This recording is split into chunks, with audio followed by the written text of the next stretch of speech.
So there was something of a flap, you might say, online this week with rumors suggesting that basically Microsoft was out of the console hardware game. This was brought to light with rumors from a leaker called Sneakers So, who had previously leaked the initial plans for porting Xbox games to other consoles, just looking at a Tweaktown report on that. And they're saying that there were indeed plans to make a next generation Xbox console that went from quote unquote really concrete to being quote unquote up in the air.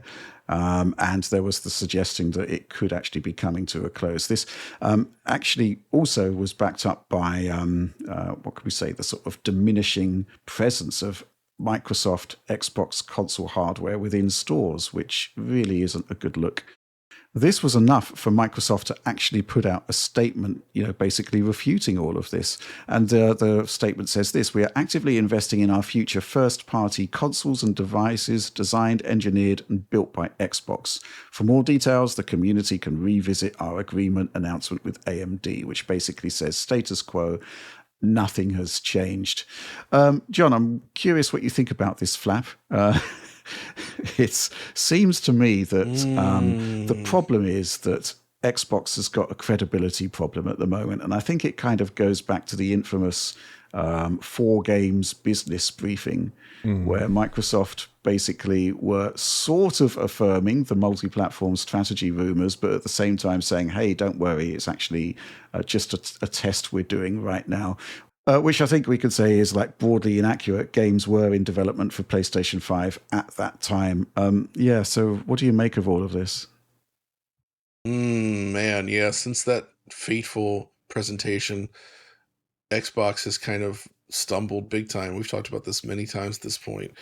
I think what they need to do now is essentially just keep their services going, keep things quietly humming in the background. And when they're ready to do something more, they just need to come out and sell it properly. Like, it's time to stop talking and like prepare for doing. I almost feel like the brand is in such a position now where if they really want to save it, they almost have to relaunch everything. Like, this is the new Xbox, not just like, here's a new console, but like, this is what Xbox now is. But they need a strong vision to back that up. I think just like putting out more hardware and being like, yep, here's the next console and stuff, that's not going to do anything, man. It's too late. Like, even the hardcore Xbox fans are starting to like question everything happening here. Just saying that, yeah, the hardware's still coming, that makes sense, I guess, to confirm that they're not giving up per se. But like, if they really want this to succeed, they've got to find some way to sell this in a way that makes it really compelling and interesting and fresh. It can't just be more Xbox, right? It really needs a strong vision behind it if they want to take this back. And they need to find a way to do that while sort of like acknowledging their stumbles in the past decade or so. Right. Put it into people's minds that yes, we've made mistakes. We decided to take a completely different approach to this, and here's the new vision for Xbox. It can be done. I'm not saying it's going to be comparable size, but you look at where like Apple was in the 90s versus what happened when Jobs came back and they started unveiling all that new product line. Like, they so dramatically shifted what they were doing and the messaging around it that it completely changed the fate of the company, right?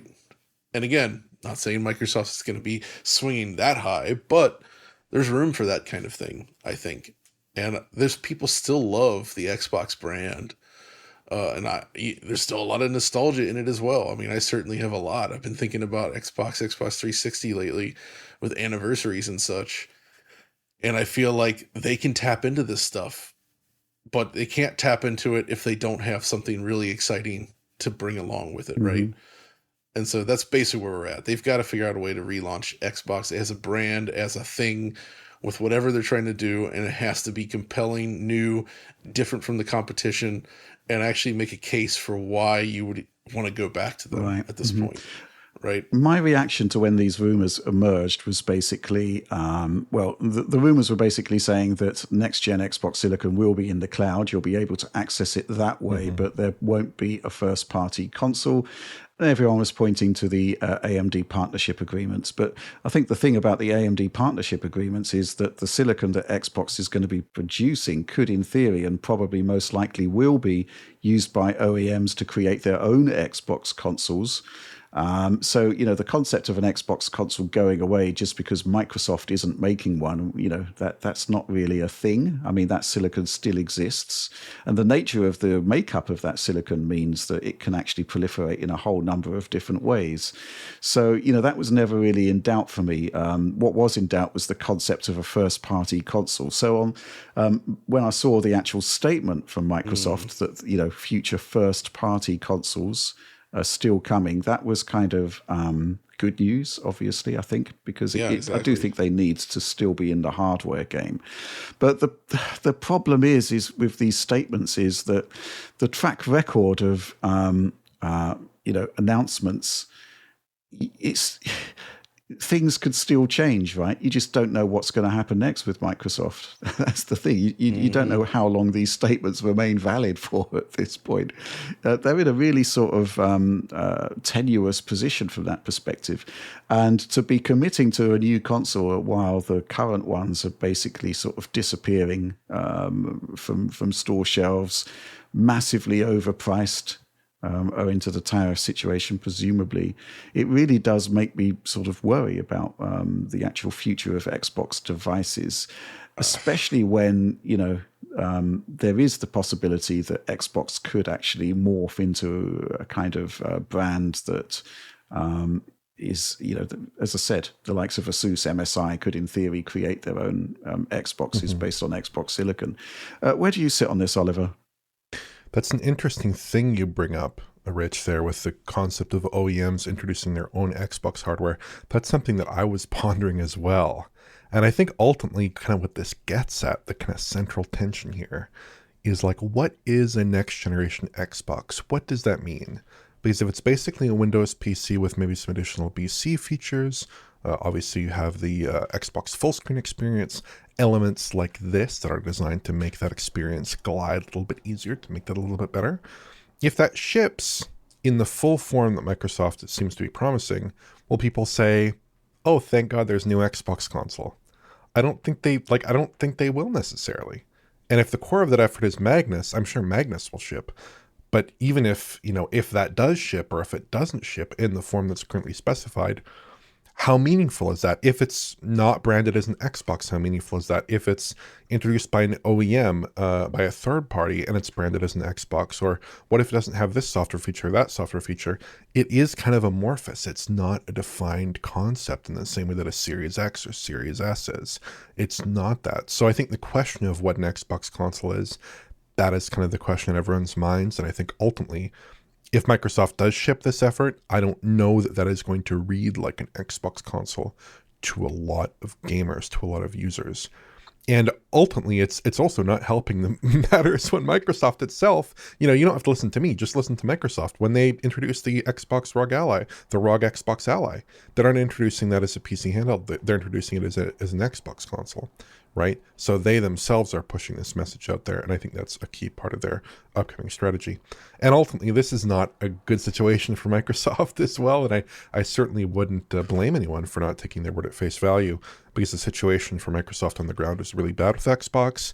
Sales are declining. Obviously, the prices have gone up. Xbox presence in local stores. I went to EB Games, GameStop the other day. They had a very small Xbox section. People have been posting images. I sent one to John of Walmart's filling up their Xbox sections with DVDs or Switch games, obviously not portraying much confidence in that product. And the hardware seems to be going out of stock all over the place.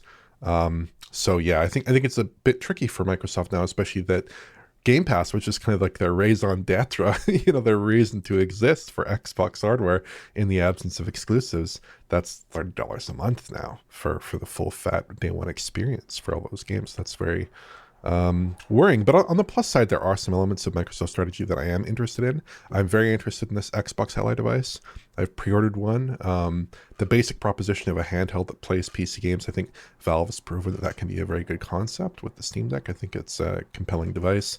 Potentially, certainly the hardware is very intriguing. You have those nice big grips that seem very comfortable. I'm always after portable gaming comfort. That seems quite nice.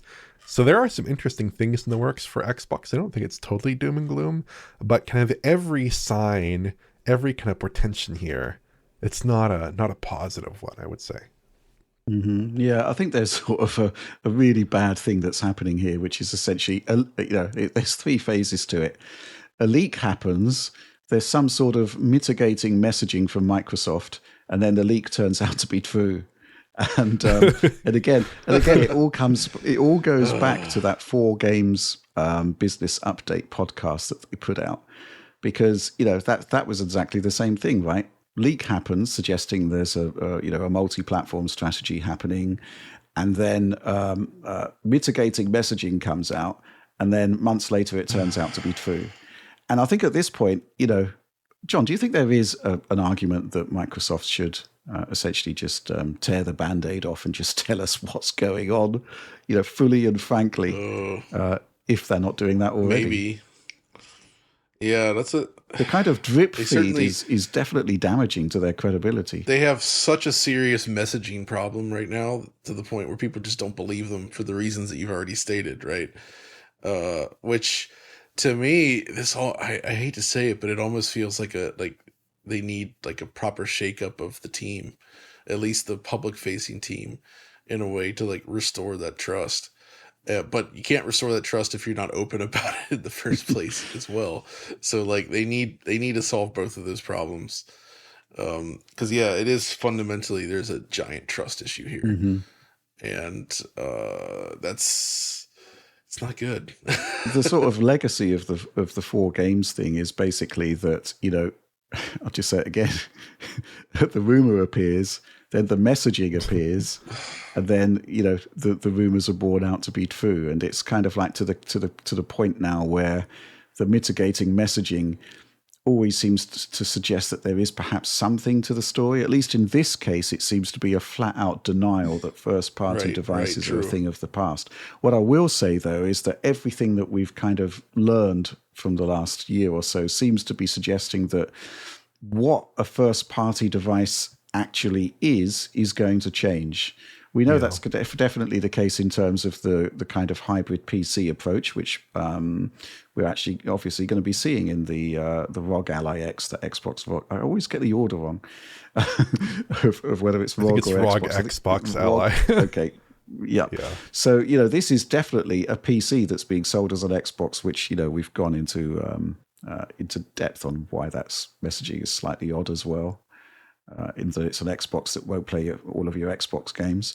But, I don't know. I think it's just time now for some sort of positive message for the future, or at least an exposition of the strategy, like it or not. Meanwhile, of course, we just had the video that Mark Cerny and AMD put out, which is like, it's sort of positioning Sony as, potentially coming up with something that's super, super exciting, something we've really got to look forward to in the years to come. And I think that sort of messaging is absolutely fantastic. It gets you excited. With Xbox, it's undoubtedly going to be based on the same or very similar architecture, but, they're not talking about it. They're not presenting any kind of positive future for the for what Xbox gaming actually is. Any final thoughts on this before we move on, John? No, I mean, I just want to see Xbox come back from this, and I don't like where they've been going, but I hope that there's some way that they can sort of return and do something interesting. But fundamentally, I think it's not just them; it's just the industry as a whole. What games are, what young people are playing. It's such a tricky time right now. So I don't think any of us really have the answers. Okay, Oliver? There is a certain concern that I have in this era, where Sony is coming out and saying forthrightly, we are leading the charge into next generation hardware. But even though Microsoft was signaling earlier about, hey, the next generation is going to be the most powerful generation leap we've ever seen, they aren't jumping on that train now. And they're being a little bit more quiet about it. At least they have been since, I think, July, when they had that AMD announcement. And the other thing about it is that Sneakers SO leak that he was talking about, he basically said that without too much detail, there are going to be some layoffs and the plans are up in the air. Now, that does not That's not really explicitly contradicted by Microsoft's statement, because they're basically saying we're investing in next generation hardware, and that's not really in doubt. I don't have doubts that they currently have plans to release a next generation console. The question is really like, are you meeting all your deadlines for that effort? Are all the fundings approved? Is everything proceeding on pace? Sometimes in big companies like this, the way that projects get canceled is they kind of just slow to a halt. No one's approving any budgets, and then it's just over, you know? So I could definitely see a case like that where, I mean, I'm not saying this is the case, obviously, and I certainly hope it's not, but I could definitely see a case where this is like a slow motion thing where people are basically having to sign off, make budgets, make commitments, manufacturers are having to be involved, things like this.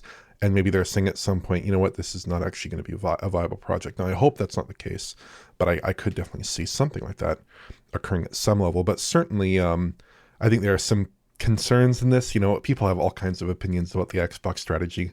I'm not going to belabor that too much. I just think like there's a certain crushing weight of their acquisition spree, of the need to expand audience for things like Call of Duty beyond what the market can feasibly sustain. All of John's concerns, my concerns, people being outcompeted with mobile games and TikTok and different avenues for their attention.